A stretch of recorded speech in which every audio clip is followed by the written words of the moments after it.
സ്വാഗതം. ഇന്ന് നമ്മൾ ഗാസയിൽ നിന്നുള്ള ഏറ്റവും പുതിയ, അതേസമയം വളരെ ആശങ്കാജനകമായ ചില വിവരങ്ങളിലേക്കാണ് കടക്കുന്നത്. ഓഗസ്റ്റ് 9, 2025 വരെയുള്ള നമുക്ക് കിട്ടിയ രേഖകൾ നോക്കുമ്പോൾ ഗാസ സിറ്റി പിടിച്ചെടുക്കാൻ ഇസ്രായേൽ ഒരു പുതിയ പദ്ധതി തയ്യാറാക്കിയിരിക്കുന്നു. അവിടുത്തെ മാനുഷിക സാഹചര്യം കൂടുതൽ വഷളായിക്കൊണ്ടിരിക്കുന്നു. പിന്നെ ഇതിനോടുള്ള അന്താരാഷ്ട്ര പ്രതികരണങ്ങളും വരുന്നുണ്ട്. അപ്പോൾ ഈ രേഖകളിൽ നിന്ന് എന്താണ് നമ്മൾ പ്രധാനമായി മനസ്സിലാക്കേണ്ടത്? നമുക്കിതിലേക്കൊന്ന് ആഴത്തിൽ നോക്കിയാലോ? തീർച്ചയായും.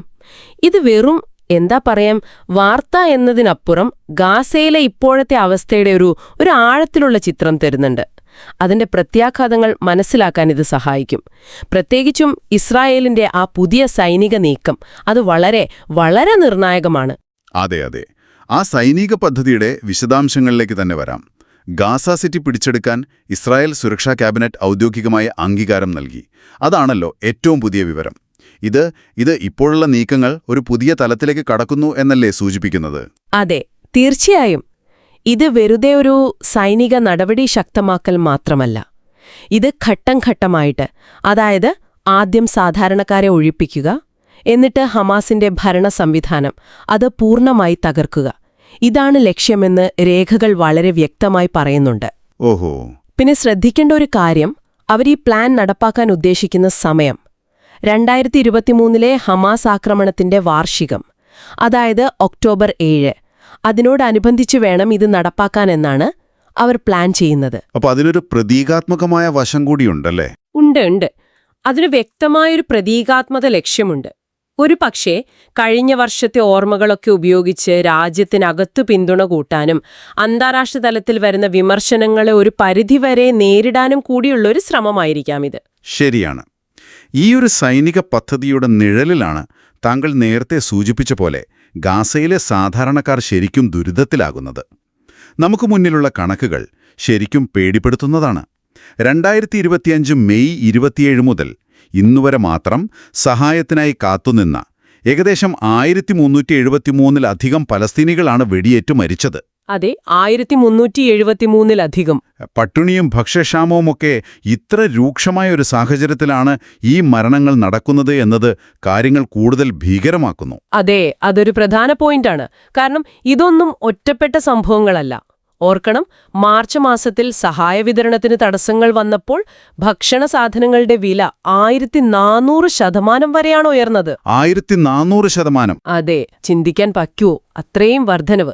പിന്നെ 2025 പകുതിയോടെ ഗാസയിലെ ഏകദേശം 66,000 കുട്ടികൾ കടുത്ത പോഷകാഹാരക്കുറവ് നേരിടുന്നു. ഡസൻ കണക്കിന് കുട്ടികൾ പട്ടിണി കിടന്ന് മരിച്ചതായും റിപ്പോർട്ടുകൾ വന്നു. അപ്പോൾ ഇതൊരു ഭക്ഷ്യക്ഷാമം എന്നതിനേക്കാൾ വലിയൊരു മാനുഷിക ദുരന്തമാണ്. ഒരു സമൂഹത്തിന്റെ നിലനിൽപ്പ് തന്നെ ചോദ്യം ചെയ്യപ്പെടുന്ന അവസ്ഥയാണ്. ശരിയാണ്. ഈ ഒരു സാഹചര്യത്തിൽ ഇസ്രയേലിന്റെ ഈ പുതിയ പദ്ധതിക്കെതിരെ അന്താരാഷ്ട്ര തലത്തിൽ നിന്നും ഇപ്പോൾ ശക്തമായ പ്രതികരണങ്ങൾ വരുന്നുണ്ടല്ലോ. UN സെക്രട്ടറി ജനറൽ തന്നെ ഇതിനെ അപകടകരമായ ഒരു മുന്നേറ്റമെന്ന് പറഞ്ഞു തീരുമാനം പിൻവലിക്കാൻ ആവശ്യപ്പെട്ടു. ലോകത്തിന്റെ പല ഭാഗത്തു നിന്നും ശക്തമായ അപലപനങ്ങൾ വരുന്നുണ്ട്. അറബ് ലീഗ്, ആംനസ്റ്റി ഇന്റർനാഷണൽ, അതുപോലെ ഈയിടെ ബൊഗോട്ടെ ഉച്ചകോടിയിൽ ഒത്തുകൂടിയ ഹേഗ് ഗ്രൂപ്പ് രാജ്യങ്ങൾ, അവരൊക്കെ അന്താരാഷ്ട്ര നിയമവിഷയങ്ങളിൽ ശ്രദ്ധിക്കുന്നവരാണ്. അവരെല്ലാം ഈ പദ്ധതിയെ ശക്തമായി അപലപിച്ചു. അടിയന്തര നടപടികൾ വേണമെന്ന് ആവശ്യപ്പെടുന്നുണ്ട്. ഈ വിഷയത്തിന്റെ ഗൗരവം എത്രത്തോളം ഉണ്ടെന്ന് കാണിക്കുന്ന ഒന്നാണ് നാളെ, അതായത് ഓഗസ്റ്റ് 10 ഞായറാഴ്ച UN സുരക്ഷാ സമിതിയുടെ അടിയന്തര യോഗം വിളിച്ചിരിക്കുന്നത്. അതായത് അന്താരാഷ്ട്ര സമ്മർദ്ദം ഇപ്പോൾ വളരെ ശക്തമാണ്. അപ്പോൾ നമ്മളിപ്പോൾ സംസാരിച്ച കാര്യങ്ങളൊക്കെ ഒന്ന് ചുരുക്കി പറഞ്ഞാൽ, ഗാസ സിറ്റി പൂർണ്ണമായി പിടിച്ചെടുക്കാനുള്ളൊരു ഇസ്രയേലി തീരുമാനം വന്നിരിക്കുന്നു. അതിന്റെ ഭാഗമായി അവിടെ സാധാരണ ജനങ്ങൾ പട്ടിണിയിലേക്കും മരണത്തിലേക്കും നീങ്ങുകയാണ്. ഇതിനെതിരെ ലോകമെമ്പാടും നിന്നും നല്ല ശക്തമായ നയതന്ത്ര സമ്മർദ്ദമുയരുന്നുണ്ട്. ഇതാണ് ഗാസയിലെ ഇപ്പോഴത്തെ ഒരു അവസ്ഥയുടെ ചിത്രമല്ലേ?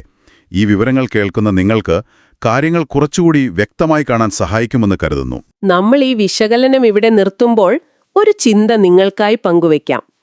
ഇത്രയധികം അന്താരാഷ്ട്ര അപലപനങ്ങളും ഇത്ര ശക്തമായ നയതന്ത്ര സമ്മർദ്ദവുമൊക്കെ ഉണ്ടായിട്ടും ഗാസ സിറ്റി പിടിച്ചെടുക്കാനുള്ള ഈ തീരുമാനവുമായി ഇസ്രായേൽ മുന്നോട്ടു പോകുമോ? അതോ ഈ സമ്മർദ്ദങ്ങൾക്ക് എന്തെങ്കിലും ഒരു മാറ്റം കൊണ്ടുവരാൻ കഴിയുമോ? ഇതിനെക്കുറിച്ച് നിങ്ങൾക്ക് തുടർന്ന് ആലോചിക്കാവുന്നതാണ്.